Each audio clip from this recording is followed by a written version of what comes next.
Hello, my name's Karen Dawes. I'm the Training Manager at BPCA. I'm also responsible for BPCA Registered. You may have seen an earlier video which looked at how to collect CPD in a structured format. So anything that has got formal learning outcomes, anything that's pre-planned, and you'll find those such as training courses and events and quizzes on the website that we showed you in the previous video. One of the new approaches that we're taking with BPCA Registered is recognising that actually a lot of the learning that pest controllers achieve is done in an informal manner. So it could be as part of a coaching session that you have with somebody that's more experienced or got skills in specialist areas. It could be some on-the-job learning, so you come up against something that you've not come up against before and you have to do a bit of research in order to find out how to deal with it.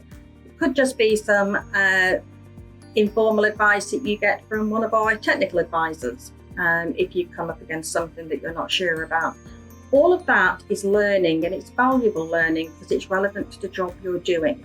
And BPCA Registered understands this and accepts it as part of your CPD. So what I want to show you today is how simple it is to actually add those points and take control of your own CPD. So again, you've logged into the account and you make your way to your CPD area.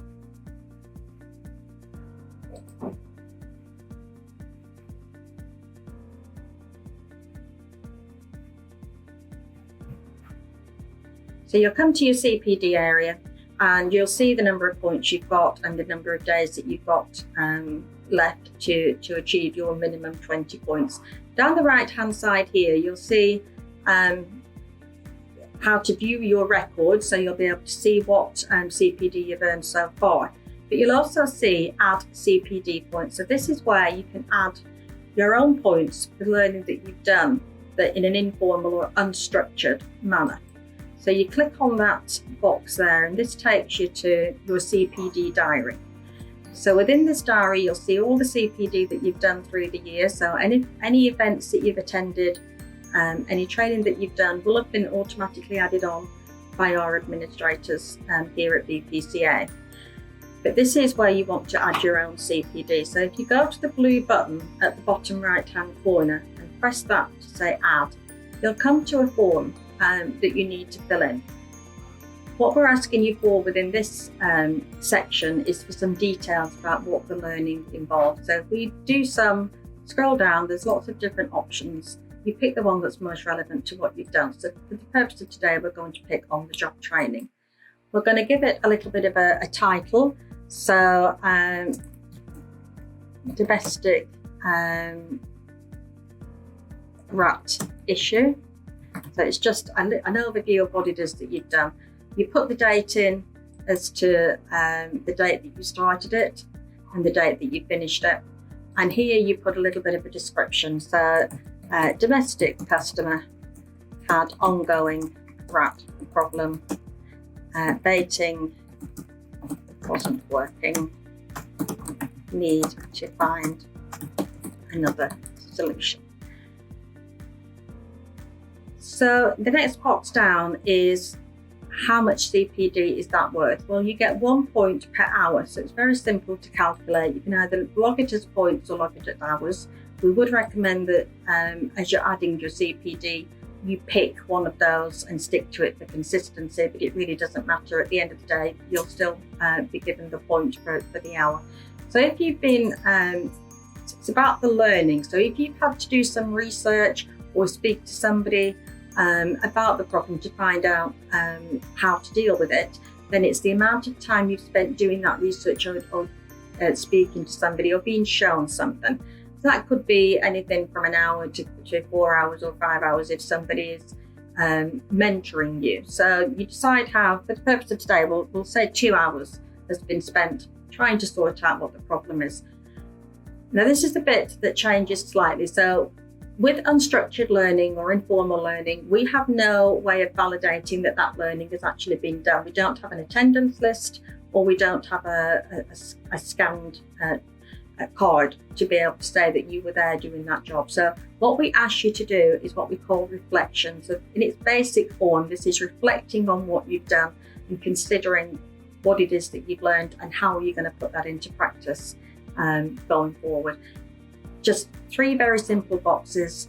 So the source of the learning, if we say that the customer had an ongoing rat problem in the attic, and that you had to speak to a technical person to consider other treatment options. So that's the source of learning. Your technical person is the source of the learning. What did you set out to learn?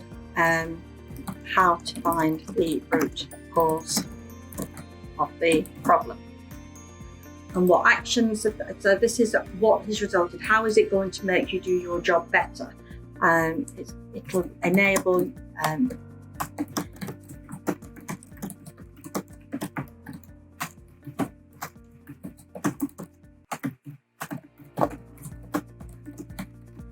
simply make it easier for you to deal with that job going forward. If you come up against it in the future, you'll know whether it's checking the drains or whether it's checking the burrows.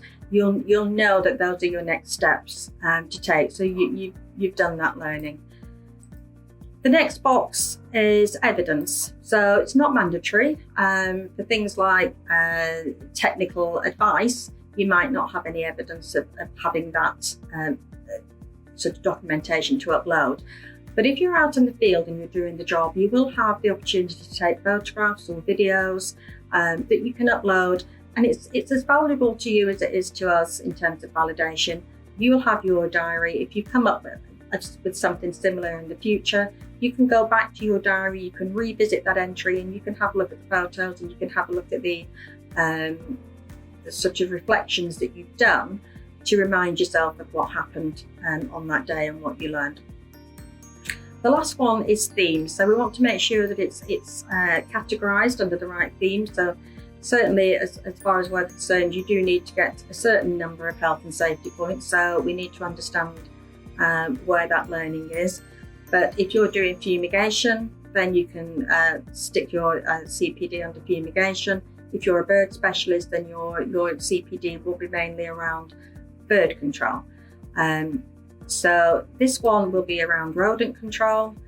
Once you've ticked that box, you can press save, and your entry will be added onto your diary.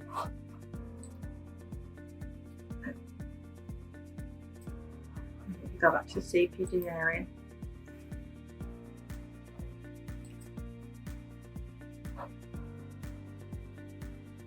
You'll see there at the top, domestic rat issue.